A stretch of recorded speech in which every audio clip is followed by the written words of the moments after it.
Hello, this movie is for Learning Target 5, Congruence Transformations. So what we know is congruent figures, two figures are congruent if and only if there is a sequence of one or more rigid motion that maps one figure to the other. Because compositions of rigid motion, this would be just doing translations, reflections, rotations, takes a figure to a congruent figure, they're also called congruence transformations. What transformation or transformations will map ABCD to WXYZ? First thing you need to know, we've got our pre-image, and we're mapping to our image. So we have a direction to this. We're taking ABCD and we're saying, okay, can we just translate to get to WXYZ? Could we reflect? Could we rotate? Or is it a combination of these things? And so a lot of times it's just a matter of trial and error. For example, looking at this, I've got the short side here. BC corresponds with XY. And I can also see that here. BC corresponds with XY. So in order to get that, and the longer side on the opposite one, I need to flip.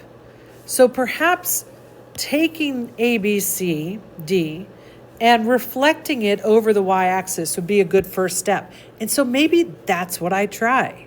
I reflect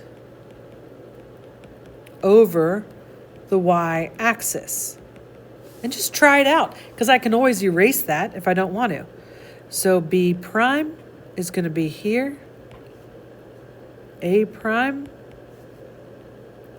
C prime, and then 1, 2, 3, 4, 5, 6, 1, 2, 3, 4, 5, 6. D prime. So now I've got the orientation for sure.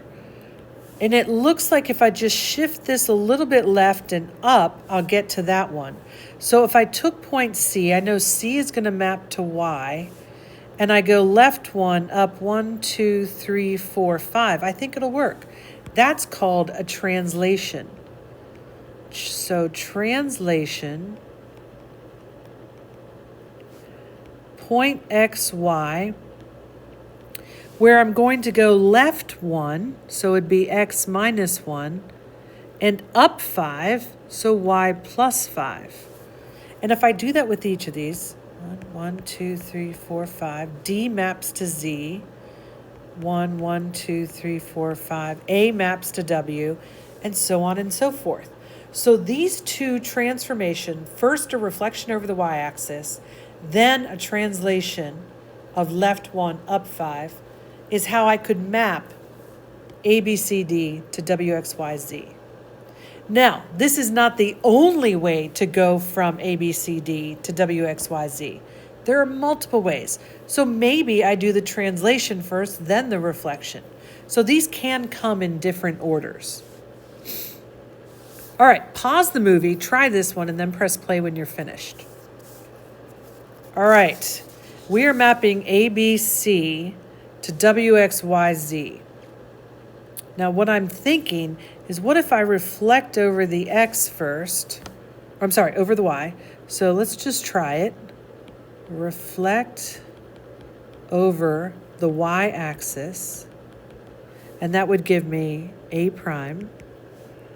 1, 2, 3, 4. 1, 2, 3, 4. B prime. C prime. Then it looks like it's just another reflection, and it's a reflection over the x-axis.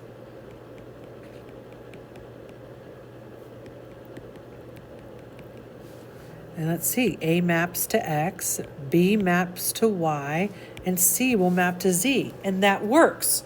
So this is one way, one set of transformations that would map ABC to XYZ. Could I do this in different order? Reflect over the X, then reflect over the Y. I could.